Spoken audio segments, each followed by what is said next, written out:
En una ficción los hechos están ordenados y hay situaciones que dan lugar a sucesos que a su vez dan lugar a otras situaciones, ¿no? No existe la historia que se llame, salvo que la escriba Chekhov, que era un maestro para eso, la historia de Juan al que no le pasa nada. ¿Quién compra un aparato de esos o una tablet hoy o lo que sea para educar a sus hijos o para no? La única posibilidad de tener una industria es exportando. Y con el entretenimiento también se dispersa la atención del espectador en otras cosas, ¿no?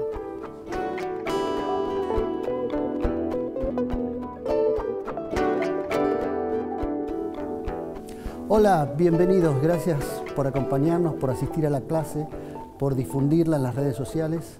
También gracias por sus comentarios siempre tan generosos.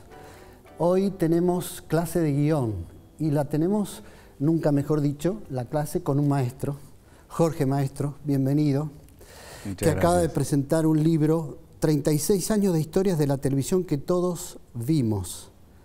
Maestro, y debo empezar por acá. Claro. ¿Y Baiman? Y Baiman está también en el libro en el mismo porcentaje que estoy yo, porque esta es la historia nuestra, después de haber trabajado todo ese tiempo, ese número en la televisión argentina, ¿no? Y en algunos otros lugares. Maestro, Jorge Maestro, autor de, junto con Baiman, autor, vamos a recordarle al público, ¿no? La banda del Golden Rocket, Los Machos, Nosotros y los Miedos, Zona de Riesgo, Montaña Rusa, cantidad de programas que tuvieron enorme éxito y difusión, hasta se llegó a presentarlos en algunos casos como un programa de Maestro y Baiman. Ustedes lograron lo que la máxima categoría a la que puede alcanzar un autor. Sí, en realidad él tenía ese sello porque nosotros éramos también los productores artísticos del programa. Teníamos habíamos tomado la posta que habían dejado Alberto Migré o Hugo Moser, que también encabezaban sus programas con su nombre, porque trayéndolo al lenguaje de hoy seríamos los showrunners del programa, ¿no? Los creadores y los que llevábamos adelante no solamente el guión, sino que todo lo que tenía que ver con la producción artística. Pero eso es, decíamos, alcanzar una categoría, una jerarquía, una trayectoria como autor, de poder presentar un programa, que no es lo habitual. Inclusive en el libro contás una anécdota de la película Shakespeare apasionado, donde uno de los personajes sale, lo ve al actor que hace de Shakespeare, y alguien le pregunta, ¿quién es ese? Y la respuesta nadie es, el autor. No es nadie, es el autor. ¿No? Digamos, y eso de ser el autor, nadie. Con ustedes no sucedió así, pero ¿cómo está hoy la categoría del autor en televisión? Hoy está complicada. Está complicada porque, por lo menos en Argentina, ¿no? En realidad, el momento en que comenzó la producción independiente, allá por el año 95 más o menos, quienes se pusieron a la cabeza de los proyectos fueron los productores, algunos con mayor creatividad que otros, y en un afán que no sé si tiene que ver con la vanidad o la ambición, quisieron arrogarse también los derechos intelectuales de las obras. Y entonces aparecían otros nombres bajo el rótulo de la idea de, que en realidad la idea no es de nadie, porque las ideas no están protegidas por la ley de propiedad intelectual, ni 10 personas pueden tener la misma idea, el tema está en cómo se desarrolla. Como decía Migré, Alberto Migré decía, sí, viene un productor y me dice, tengo una idea, mirá, es un hombre, un militar que viene desde España, desde joven, forma un ejército, y después forma otro ejército, cruza los Andes y libera Chile y Perú. Escribíme 120 episodios con eso. Digamos, esa historia, esa idea de contar la historia de San Martín, la pueden escribir muchos autores, ¿no? Pero bueno, eso fue lo que sucedió. Hoy día hay como un cambio porque las nuevas tecnologías también están dando lugar a que los creadores, acá aparecen los nuevos showrunners que tienen que ver con la generación de los 20 y pico, donde ellos son también autores y muchas veces directores o generadores, creadores del proyecto, y entonces vuelve a ocupar el lugar que, al no tener el gran contenedor de la gran compañía o el gran estudio, que empieza a volver a tener el autor el lugar que corresponde. En esas viejas fórmulas surgidas con una producción independiente que no era tan independiente en Argentina porque dependía de una sola pantalla de un canal, no tenía que ir a buscar el canal para proyectar, está como diluyéndose y se ve en el resultado de lo que se ve en la pantalla, ¿no? Cuando ustedes se iniciaron, y acá contás los inicios, ¿no? Se iniciaron en la época de la dictadura a escribir sí. ¿Cómo eran aquellos tiempos? Porque cuando hablas de producción independiente es cuando hablas eran los propios canales los que producían, sí. Y después se separaron en productoras independientes, nació Polka, Hoy desde el Sur y Sí, demás. igualmente en Argentina la producción independiente viene de mucho antes. Era una idea que traía Goar Mestre, el creador, fundador de Canal 13, allá por los años 60, que venía con esta idea que venía de los Estados Unidos, donde las productoras independientes van a la cadena y llevan sus proyectos. Entonces, de hecho, en esos tiempos, en los 80, nosotros la segunda temporada de Nosotros y los Miedos, que fue un programa que dirigió y produjo y cuyo showrunner era Diana Álvarez, con un grupo de autores que teníamos nuestro lugar importante dentro del programa, la segunda temporada la hicimos como producción independiente. La emitió Canal 9, pero se produjo en los estudios de Teleinde, que hoy es Telefe, y era Goar Mestre quien comandaba ese estudio para la realización. Entonces viene desde ahí. En la época de la dictadura los militares se habían repartido los canales, ¿no? Uno lo tenía la Armada, otro lo tenía el Ejército. Sí, era muy divertido. Casi un juego de niños era. Primero porque no tenían la menor idea de lo que significaba. Estaban muy temprano en los canales con esa palabra que se le daba a los militares, al cohete pero temprano, ¿no? Imagínate, estaban en un mundo ideal, no tenían la menor idea. Hay muchos chistes alrededor de la cosa, como por ejemplo que un coronel que era interventor en no me acuerdo qué canal, vino el jefe técnico, el jefe de iluminación, y le dijo, coronel, no hay más gelatinas por la gelatina de las luces. Y el tipo le contestó, bueno, hagan un canje con Royal. No, pero vos en particular señalás a un coronel que en ATC todos los días a las 6 de la tarde... Sí, el interventor de Canal 7, era como... Salía, recorría todo el pasillo, iba hasta la... Sabíamos la hora que era. Iba por el pasillo, recorría el pasillo y llegaba a la oficina del noticiero, donde decía que el famoso noticiero de 60 minutos, donde decía qué iba, qué no iba, en fin... marcaba, censaba el... Claro. ¿Y cómo fue posible que ustedes pudieran hacer Nosotros y los Miedos? ¿Cómo eludían la censura? Mira, ese fue un tema muy interesante. Primero porque ocurrió en los últimos momentos de la dictadura. Nosotros y los Miedos salió al aire en el año 1982, el 2 de abril del 82, el día de la invasión a Malvinas. Ese día, ese programa surgió, en los comienzos era como que iban a explorarse los miedos psicológicos de las personas. Pero poco a poco, todos los autores de ese programa, Cernadas Lamadrid, Esteban Peláez, Olga Pinasco, Jorge Hayes, Sergio y yo, empezamos a encontrar que teníamos un resquicio para empezar a hablar de las cosas que estaban pasando en la sociedad en ese momento y jugar metafóricamente con el miedo a los demás, el miedo a no ver, el miedo a... pero que de alguna manera contaban otras cosas. De todas maneras la censura estaba.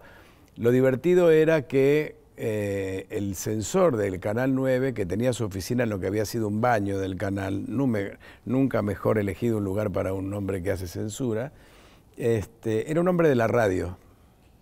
Era un actor y, locutor de radio, con lo cual él no leía el guión audiovisual, es decir, la imagen, lo que se veía y lo que se decía, sino que solamente leía lo que se decía. Entonces era muy común, con un lápiz rojo, una cosa así estereotipada ya de censor, marcaba las palabras que le parecían que no tenían que ir. Me acuerdo que uno de los miedos era el miedo a la esterilidad, y entonces se hablaba de los órganos sexuales masculinos o femeninos y se nos mencionaba, y no digan útero, porque eso no nos corresponde y esas cosas. Entonces todo lo que no podíamos decir con palabras, lo decíamos con la imagen. Y eso pasaba. Claro. Salía al aire. En algún otro momento también te llegó a un programa que ustedes hacían, le llegó un comunicado del Confer, donde le señalaban todos los diálogos que habían tenido en el programa. Sí. Fue durante el gobierno de Menem, donde vino fue con Zona de Riesgo, que fue un programa así muy audaz para ese tiempo. Y sí, nos mandaban un informe, pero ahí en ese momento a lo sumo el Confer multaba al canal o no, y había un descargo, no había cuestión. Sí tuvimos... Pero era por el tipo de lenguaje que usaba. Por el lenguaje, un lenguaje que hoy es un lenguaje de jardín de infantes, al lado del lenguaje que uno escucha en la tele y a las 3 de la tarde. No, y no en boca de personajes de ficción, sino que en boca de conductores, animadores y panelistas. Y además, lo que sí pasó en Zona de Riesgo es que hubo un intento que fue paralelo a la época que sufrió la censura previa a Tato Bores, con la famosa, claro, la jueza Barubudía, ¿te acordás? Entonces, una jueza secuestró el primer episodio de Zona de Riesgo porque había apología al consumo de drogas. Ocurría que Roma, el personaje que hacía Romano, en un programa que salía a las 11 de la noche. El personaje de Romano consumía cocaína en cámara. Hablaba de las adicciones el programa. Claro. Después, de todas formas, el programa salió al aire y pasó y no tuvimos problema. Y para cerrar estas historias que tienen que ver con la censura, que también se cuentan en el libro, recuerdo también cuando un productor dijo, bueno, se les va a incorporar al equipo de autores una señora. Ah, sí, la señora de un vicealmirante que hoy está preso por robo de bebés, está detenido, que era una mujer que no tenía la menor idea, decía que era poetisa, pero que no tenía la menor idea de lo que era escribir para televisión. Hacíamos un programa para niños, no me acuerdo si era Caroso y Narizota o alguno de esos en Canal 13, o La Tarde de los Chicos. Y llegaba y escribía decía que ella iba a marcar el ritmo del programa y realmente nosotros hacíamos lo que podíamos y mucho de lo que ella decía no lo hacíamos, pero bueno, fue un momento muy particular donde por otro lado había mucha producción. Lo curioso es que en esos tiempos se produjeron programas muy importantes, industriales, como fue Rosa de Lejos, por ejemplo, una telenovela de Celia Alcántara, la versión de Simplemente María, que todavía al día de hoy se sigue pasando digamos, esos textos de Alcántara en Televisa, en México, y otros tantos programas de Doria, en fin. Fue una época muy particular en la tele. Había censura, había, digamos, todo esto obviamente estaba mandado a hacer, y por otro lado había como una intención de entretener, y con el entretenimiento también se dispersa la atención del espectador en otras cosas, ¿no?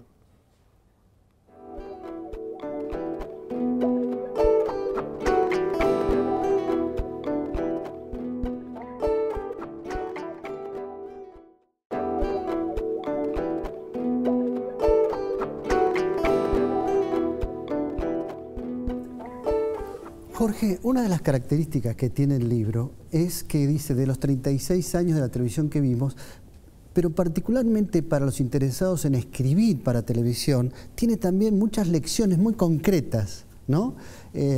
Por ejemplo, hay una frase que recuerdo del libro, es: en toda historia siempre hay un hombre que se va o un hombre que llega. A la aldea, sí.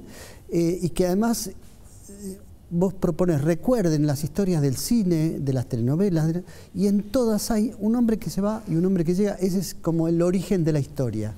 ¿Así empiezan las historias cuando se escriben? En general, algo tiene que pasar. No existe la historia que se llame, salvo que la escriba Chekhov, que era un maestro para eso, la historia de Juan al que no le pasa nada. No existe esa historia. Entonces, bueno, el hecho de que algo irrumpe en el mundo ordinario de quien es el protagonista de la historia, alguien o algo, o un comportamiento de ese personaje que se va de la historia, hace que la historia sea un evento catalizador, un disparador para que empiece a transitarse hacia el comienzo del conflicto. Entonces, si uno lo analiza, siempre se encuentra con alguien que llega o alguien que se va a la aldea, ¿no? De la aldea. Y el origen de la idea, ustedes lo señalan en un capítulo, que es el inventar, el crear desde la nada. ¿Cómo se produce ese fenómeno? ¿Qué sé yo? Me parece Porque que también decís que a todo texto le precede otro texto. Claro, muchas veces tienen que ver con escenas que uno haya vivido, escenas de las que uno haya sido testigo, situaciones, o sea, el origen de las ideas es muy variado, incluso de historias que uno pudo haber leído o visto en algún momento y que eso dispara alguna temática sobre la que uno quiere reflexionar. En este momento estamos escribiendo con Sergio el guión de una película que está basado en un hecho real, sobre el caso de la primera niña trans en Argentina que obtuvo su DNI, que se va a llamar Yo Nena y Yo Princesa. ¿Cómo se va a llamar? Yo Nena, Yo Princesa, que es el nombre del libro que escribió su madre para, digamos, contar la historia de su hija, que hoy tiene 9 años y que a los 6 años obtuvo su DNI, donde se la reconoció el Estado como niña, como el género. Y eso surgió porque hay un libro editado, lo vimos, dijimos, yo estaba con mi esposa en una feria del libro independiente y lo vimos, vimos el libro, nos interesó y lo leímos y dije, lo llevé a la productora, donde yo soy director de contenidos, ahí en Tronera, y dijimos, vamos a hacer una película con esto. Ahora, obviamente, después sobre eso uno construye una ficción. Hay también una característica que te habrá pasado muchas veces cuando en un taxi, en algún lugar, o te encontrás con alguien, que alguien te dice, si yo le contara mi vida, así queda para una película. Sí, claro. Y vos marcás en el libro, ustedes marcan, que si hay algo que no interesa es tu vida. Obviamente. Bueno, ese es el problema que muchas veces los que se inician, y a mí me ocurrió con lo primero que escribí, quiere ser autorreferencial, pensando que algún hecho de la vida, sin tener el proceso de la creatividad que lo lleva a convertirse en un hecho de ficción, va a ser importante. Y es así, no... Primero que las historias son una parte de la vida del personaje, no es toda la vida del personaje, porque si no, no habría tiempo posible para contarlo y narrar todas las subtramas que hay en la vida. Es como si de un partido te dan solo los goles. Claro, y por otro lado, porque la vida es inmanejable, los hechos son casuales, a veces causales, pero uno no sabe, uno está acá y de pronto pasa otra cosa. En una ficción los hechos están ordenados y hay situaciones que dan lugar a sucesos, que a su vez dan lugar a otras situaciones, ¿no? Ahora, en la cantidad de anécdotas y de historias que tiene el libro, hay algunas inclusive que enseñan a escribir como una historia que habían escrito, la que protagonizaba Federico Lupi, que faltando 2 capítulos, ya se sabía desde el primer... No mates al protagonista, decimos. No mates al protagonista, lo decimos en una frase. No mates al protagonista. Era un programa que se llamó Los Días Contados, que fue una serie, como se llamaría hoy, en esa época se nos llamaba Unitarios, que protagonizaban Federico Lupi, Luisina Brando y Carlín Calvo. Y era una historia donde el protagonista se llamaba Los Días Contados porque efectivamente, si bien el hombre grande y el hombre joven estaban enamorados de la misma mujer, el hombre grande se enfermaba de un tumor cerebral terminal y iba a morir. O sea, desde el primer capítulo ya se sabía que iba a morir. Se llamaba así la historia. Claro. Pero nosotros, fueron 16 episodios, en el número 13 dijimos, no está bien que muera. Los actores nos decían, los técnicos que seguían la historia, decían, che, ¿por qué va a morir este tipo? Entonces, sobre la marcha, el aliado incondicional o el falso aliado incondicional, a partir de ese momento, del protagonista, un personaje que interpretaba Héctor Bidonde, que era su médico personal, descubrimos que había un pasado ahí que no estaba explorado todavía y que tenía que ver con que siempre lo había envidiado y siempre había querido lo que él tenía y estaba era un border, estaba al borde de la locura y decide envenenarlo. Entonces encontramos un veneno, no recuerdo cuál era, que producía los mismos efectos que los mismos síntomas, el talio, los mismos síntomas. Que lo había leído en una novela de Agatha Christie. Exactamente. Que eso tiene que ver con la creatividad. Uno va algo que habías leído asociando, en una novela de Agatha Christie te sirvió para terminar esa historia. Claro, que tenía que ver con el veneno. Y efectivamente, en el capítulo 15, o sea, en el anteúltimo episodio, terminó donde nos dimos cuenta que el gran amigo era quien no solamente lo había traicionado, sino que lo estaba matando. A tal punto que, obviamente, Cacho Bidonde hizo ese personaje siendo el más bueno del mundo y todo el mundo lo felicitó por lo bien que había escondido a ese asesino que tenía. Claro. Ahora, ¿cómo funciona también el azar en los guiones, no? Porque, por ejemplo, la gente recuerda la banda del Golden Rocket, que se llamó así por azar, porque en realidad, que es la historia que quiero que cuentes, se iba a llamar quizá la banda del Kaiser Carabela. Y ustedes canjearon título por una actriz. Sí, en realidad el asunto fue así. A veces cuando nosotros estábamos en producción, con tantos programas al mismo tiempo, desarrollando en el canal, a veces pasaba que los títulos no se encontraban de un día para el otro. Por ejemplo, Zona de Riesgo. Zona de Riesgo. Lo que pasa con Zona de Riesgo fue que nosotros, después de hacer una serie de un año de duración, quisimos hacer miniseries breves.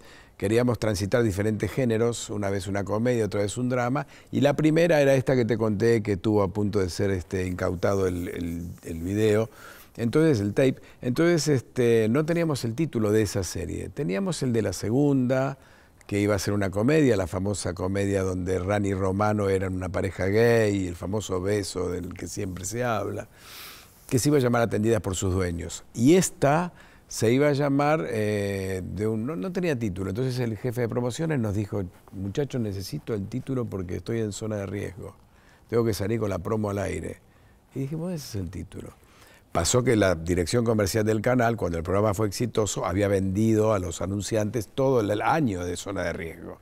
Con lo cual la segunda se tuvo que llamar Zona de Riesgo 2, por lo tanto hubo que cambiar el género porque no podía ser una comedia, porque la primera había sido muy densa. Y bueno. ¿Y con la banda del Golden Rocket? Con la banda Rocket? no, la banda, digamos, originalmente se iba a llamar Amigos para Siempre, Juntos para Siempre, que es el título del tema de Lerner, que después decidimos poner otro título, pero no estábamos muy convencidos. Y Udi Guglielmo, que era el director de programación de Canal 13, propuso hacer la banda del Golden Rocket. Porque el canal había comprado un auto que era un Golden... No, la historia era, originalmente la historia era con un Kaiser Carabela. Con un Kaiser Carabela. Después no se consiguió el Kaiser Carabela, se consiguió el Golden Rocket, que era un Plymouth, creo que era un Plymouth, no recuerdo bien la marca. Bueno, cuestión es que Hugo quería que se llamara la banda del Golden Rocket, y a nosotros no nos parecía bueno el título. Pero como por otro lado, nosotros, a través del director del programa, Fernando Espinosa, habíamos conocido a una modelo, que era Araceli González,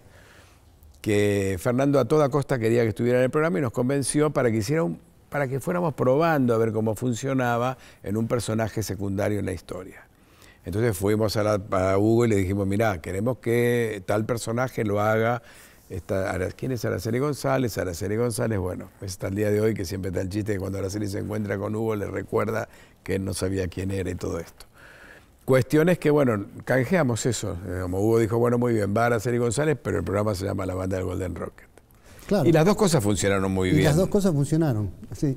En el sentido de lo que funcionó, también ahí en el libro se cuentan historias de lo que no funcionó, y lo que queda claro es que nunca se sabe por qué funcionó y por qué no funcionó, ¿no? Y porque no, si uno tuviera la fórmula del éxito, imagínate. Uno lo que sí puede hacer, y lo hace cuando tiene tiempo y cuando cree, es achicar los riesgos. Hay cosas que no van a funcionar nunca y que de pronto por apuro, porque hay que salir al aire, porque nos come el león, como se decía antes en la tele, había que salir o salir.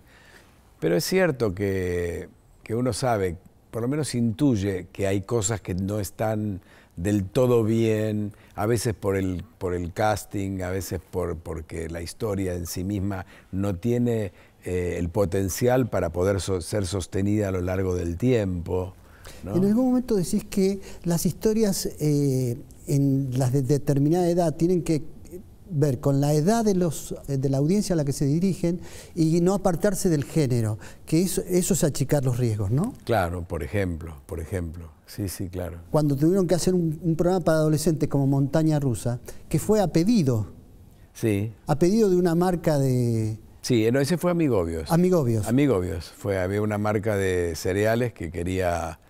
Y que finalmente nunca publicitó. Nunca aparecieron, no. Pero digo, no hubo... también a pedido se trabaja y se arma en función de la audiencia a la que se dirige. Y obviamente. Hay algunos, digamos, estudios como Focus Group, testeos, que acompañan, que pueden ayudar, sobre todo en estos tiempos del marketing y donde hay tanta oferta y tantas pantallas, ¿no? Y de pronto, hoy día, en este mundo 2.0, también la Big Data tiene mucho que ver. Dicen que House of Cards, la versión norteamericana, fue hecha en función de todo un estudio acerca de qué era lo que quería ver el público en Estados Unidos o hacia dónde estaba, qué cosas podrían funcionar mejor para los espectadores, y así apareció House of Cards, ¿no? Y en el caso de las series de ese tipo, ¿cómo afectan a las ficciones argentinas? Las series de las plataformas estas, las tipo plataformas Netflix, de Netflix Video. Y demás. Yo no sé si las afectan. O sea, primero que no es tanta la gente que tiene. Hay un sector de la sociedad que ve solamente series por Netflix. Además, dentro de la serie, de todo el volumen de series que tienen estas plataformas, también hay un público segmentado. No todos los que ven Walking Dead ven Rita, o ven Merlí, qué sé yo, o Velvet. No solamente son series norteamericanas, hay series dinamarquesas, series españolas. Yo no sé si afectan. Me parece que lo que afecta es el hecho de que el negocio de la televisión abierta está mutando. La televisión abierta no va a desaparecer, sin duda. Sigue siendo... los productos de la televisión siguen teniendo la mayor cantidad de público. A veces ese público no está en vivo viendo el programa, pero después lo ve por internet, ¿no? Pero me parece que yo te diría que más que afectar, estimula a los creadores o hace pensar a los responsables financieros, creativos de las compañías o de los canales a que hay que empezar a contar las historias de otra manera, a que hay otra manera de explorar un conflicto, que no todo puede ser no todo se puede inventar hoy para salir al aire mañana, que es una fórmula que ya no funciona en la tele, ¿no? Y hay mucho, todavía sigue pasando esto de la serie que se va grabando y en el día a día vamos viendo cómo vamos zafando, que tiene mucho que ver con nuestras características de personalidad social, ¿no? Esto en el día a día vamos a ver cómo vamos zafando. Entonces, bueno, sí, a veces, y entonces ahí yo he escrito historias donde de pronto la historia arrancaba con una comedia, donde los protagonistas eran jugadores de fútbol y terminaban siendo policías.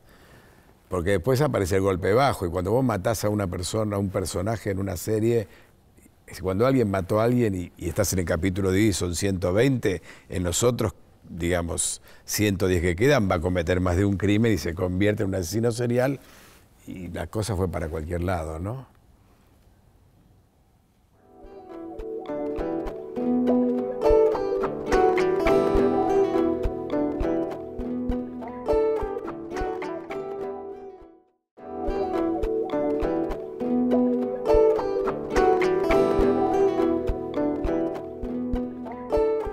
Jorge, a propósito de matar a los personajes, ¿en algún momento te tocó liquidar a 20 de un saque? ¿Cómo fue eso? Sí, nos tocó, digamos, con Sergio estábamos trabajando en una productora muy importante en ese momento que había traído a la actriz Verónica Castro a la Argentina, y esa telenovela en realidad era original de un autor brasileño que se llamaba Vicente Sesso, que había hecho con Cara a Cara una una unión de varias telenovelas que él había escrito. Había muchos personajes, pero además se hizo muy amigo de los actores argentinos y actor que conocía, actor que lo ponía en la novela. Obviamente el presupuesto de producción, el diseño de producción se fue al demonio, y cuando vino la renovación de los contratos, que fue alrededor del capítulo 80, la producción nos dijo que teníamos que sacar desde el 80 al 81 20 personajes. Tenían que morir 20 personajes. Nosotros nos fuimos de ahí pensando qué hacíamos, y no teníamos el capítulo 80 escrito, o sea, estábamos por el 78 y fuimos armando la trama de tal manera que 20 personajes que habíamos elegido, que eran todos parientes, se iban juntos en un charter a Europa. Y efectivamente fue así, y el charter no llegó a Europa porque tuvo un percance y desapareció en el Océano Atlántico, y desaparecieron los 20 personajes. Ocurrió que tiempo después, cuando el programa se salió al aire, en ese momento la gente se comunicaba telefónicamente con los canales, y el público protestaba porque había muerto también ahí la pareja joven, romántica de la historia, que eran, interpretaban Osvaldo Laport y Estela Maris Medrano. ¿Qué hacemos? Porque no, mirá, no puede ser que hayan muerto, resucitarlos no quedaba muy bien. Entonces ocurrió, como no se había hablado mucho más de la desgracia esa, que ocurrió que en ese charter el avión había hecho escala en Río, y estos dos jovencitos habían bajado del avión y se habían perdido en Río, y cuando volvieron habían perdido el avión. Y bueno, y así los salvamos. Se los recuperó. Los recuperamos. Y también otra de las características de los guiones que recomendás en particular es nunca cases al personaje. Claro, sobre todo en una historia con continuidades. En una época era como el primer beso, o digamos, el primer encuentro sexual de la pareja romántica, que después es como que lo importante es, justamente, sobre todo en Gerente de Familia, que es este programa donde tenía una suerte de estructura como la de Moonlighting, aquel un programa policial. Luz de Luna era. Luz de Luna, sí. No sé si era policial, Bruce Willis era el protagonista. Y claro, lo que ocurría era que lo más interesante en Gerente de Familia era este juego. Que era Arnaldo André. Y Andrea Bonelli. Era este juego de que están y no están, de que siempre algo interrumpía, de que había un amor que crecía. Fue un año completo. Entendamos que eran programas que hoy serían series, y serían, en un año hicimos 5 temporadas de lo que es una temporada de serie. Entonces, claro, la historia se agotaba, el programa era autoconclusivo, o sea, en cada episodio terminaba la historia, y lo que se sostenía eran las interrelaciones de los personajes, un poco lo que pasa hoy en algunas series tipo Doctor House, que tiene una lectura horizontal, que es la historia del personaje, más el caso del día.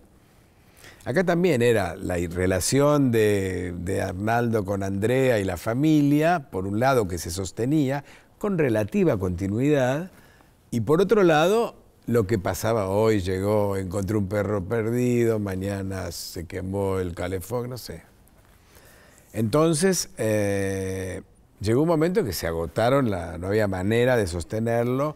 Y bueno, estudiamos, qué sé yo, el programa estuvo pensado en el diseño de producción para hacerlo todo en interiores, como una comedia de situaciones de hora, de duración, y fueron muchas cosas que se quisieron cambiar en el segundo año. Salimos a exteriores, ya se perdió el encanto de que todo ocurría dentro de la casa. Era otro programa, y hay una cosa que uno no debe hacer, que es inventar al público. Si el público compra un código y compra determinada estructura, no podés hacer otra cosa después. Porque fue lo que pasó también. Bueno, la cuestión es que los casamos al segundo año, y bueno, no es que se cayó el programa, pero ya perdió el interés.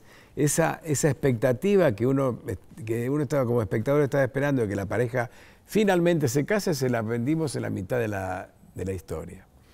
Pero digo, pasan esas cosas donde uno cree que tiene que tomar determinado camino, a veces por capricho, a veces porque no tiene tiempo para pensarlo, y se equivoca, porque el público, digamos, es muy fiel al código que uno le vende, ¿no? Claro, por eso no hay que mezclar los géneros, ¿no? Y seguir... Claro, sí. A ver, no hay que mezclar los géneros cuando vos decís esto es eminentemente una comedia. También hay una cosa que hoy ocurre en muchos programas donde no hay digamos, hay una suerte de... apareció lo que se llama el dramedy, o sea, la comedia dramática, o sea, aquel programa que explorando la vida de una persona común, obviamente tiene momentos dramáticos y momentos de comedia, ¿no? Sobre todo hoy día que las series ponen mucho más el acento en la construcción del personaje que en la trama. Entonces, es el personaje el que, digamos, si uno analiza las series que uno ve o los programas que funcionan, son donde los personajes son muy, muy ricos, ¿no? Tienen la complejidad y las contradicciones que son sumas de complejidad, ¿no? Exactamente, son claros. Donde la gente puede reconocerse en algunos de los aspectos del personaje. Son tridimensionales, claro. Tienen varias, digamos, yo siempre digo que los personajes, construir un personaje es como construir un iceberg. Entonces, en la punta del iceberg está lo que el público ve del personaje, pero en esa base hay una cantidad de cosas que el público no ve, que son las que uno tiene que conocer, y sobre todo esas paradojas que tienen los personajes, que de pronto, no porque sean médicos tengan que ser de una manera determinada, puede ser médico y al mismo tiempo ser un jugador compulsivo, digo, para dar un ejemplo, claro, de la paradoja, ¿no? De no caer en el estereotipo.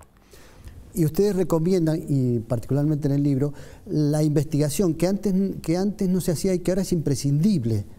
Obviamente. Mirá, volviendo al ejemplo que te daba de la película que estamos haciendo, donde también en un momento dijimos es una serie, no sabemos, obviamente en una temática tan compleja como el tema de la transexualidad y en la infancia y en la adolescencia, estamos haciendo una investigación, todavía no nos pusimos a escribir el guión, estamos en una etapa donde estamos hablando con psicólogos, psiquiatras, médicos, bueno, obviamente con otros padres, con otros casos, un poco para tener un panorama, obviamente, importante, porque esa investigación, lo que uno no debe hacer es después trasladar mecánicamente todo lo que escucha, pero la investigación, como lo hicimos alguna vez contando una historia de ciegos en Nosotros y los miedos, también es un estimulante de la creatividad. Si no, yo quiero contar puedo contar algo yo puedo contar una historia de un maestro de escuela porque fui maestro de escuela, entonces conozco. Todo el mundo puede contar una historia en un ámbito reconocible, pero si yo tengo que contar una historia de enfermera, ¿qué pasa con las enfermeras en una guardia de un hospital público? Obviamente voy a tener que investigar y tal vez estar en ese lugar y conversar con las enfermeras y no sé. No solo por el lugar y las características y lo que ocurre, sino por el uso del lenguaje, que es determinado para cada personaje, ¿no? Claro. Digo, la enfermera, el médico y qué tipo de lenguaje usan. La terminología, claro. Porque se nota mucho cuando alguien no sabe del tema y que te das cuenta que no. Y sí, claro. Que se usan palabras, inclusive el lenguaje, que no son los de la calle, que no son verosímiles. Exacto. ¿Eh? Sí.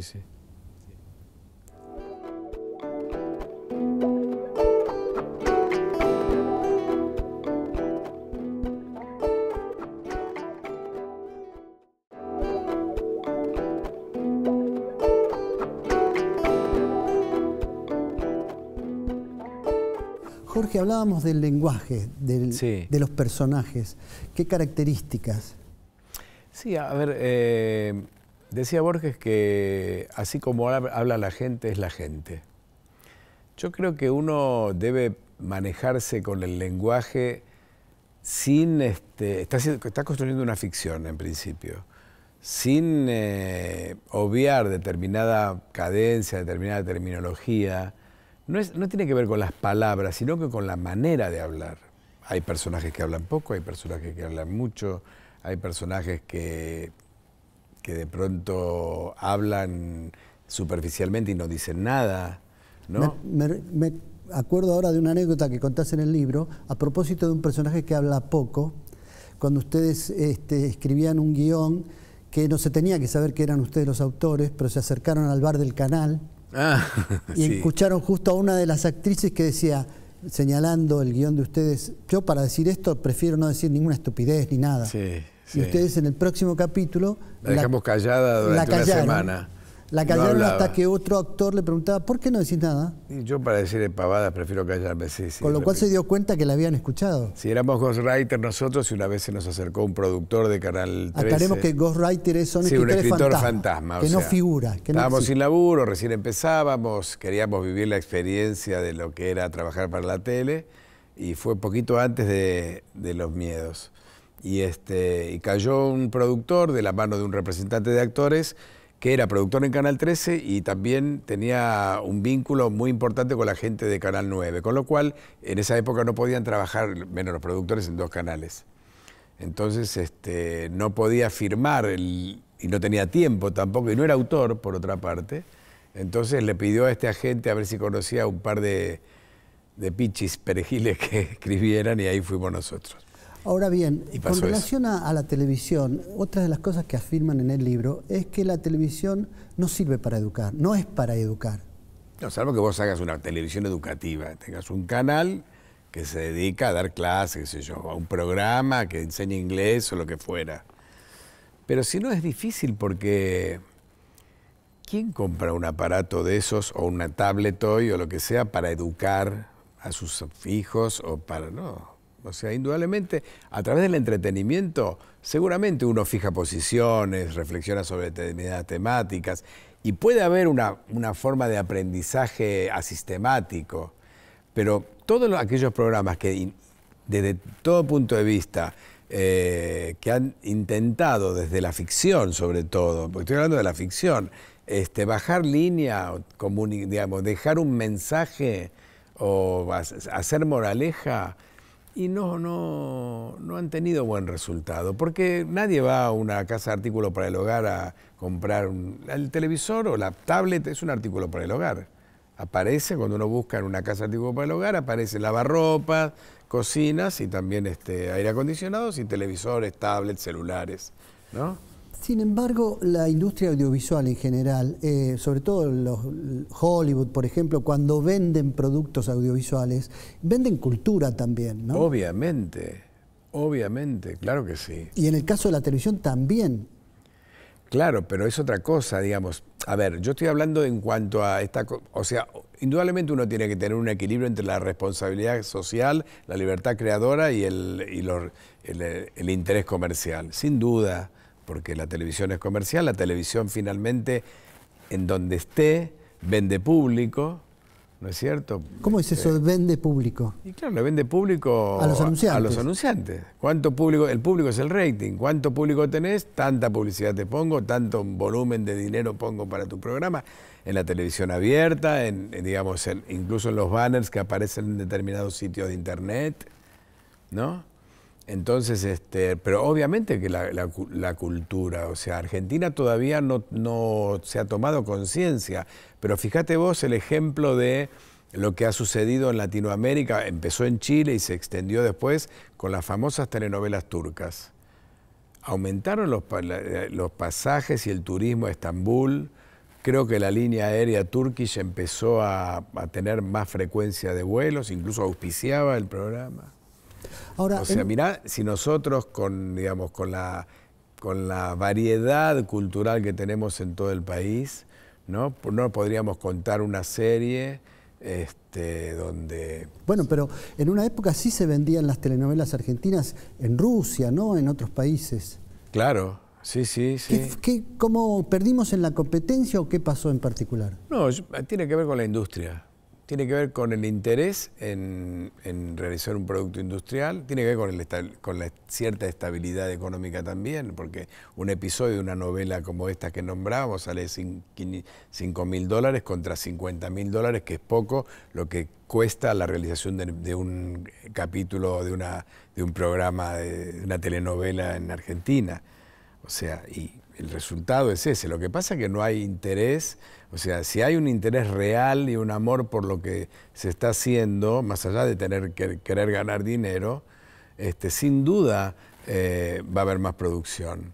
Digamos, en tiempos donde los canales tenían dueños, más allá de si eran buena persona, mala persona, lo que fuera, eran empresarios, los canales tenían su propia estética y ellos defendían su industria.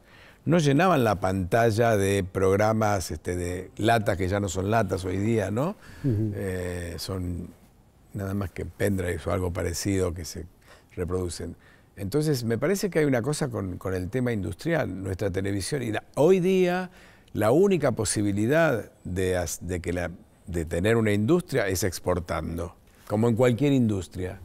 Ahora, Jorge, hay como para concluir, digo, sobre todo para los jóvenes que quieren ser guionistas o los que les gusta escribir, además de aprender, también tienen que tener en claro que hay una gran oportunidad porque la diversidad de formatos, en definitiva, todo exige contenido.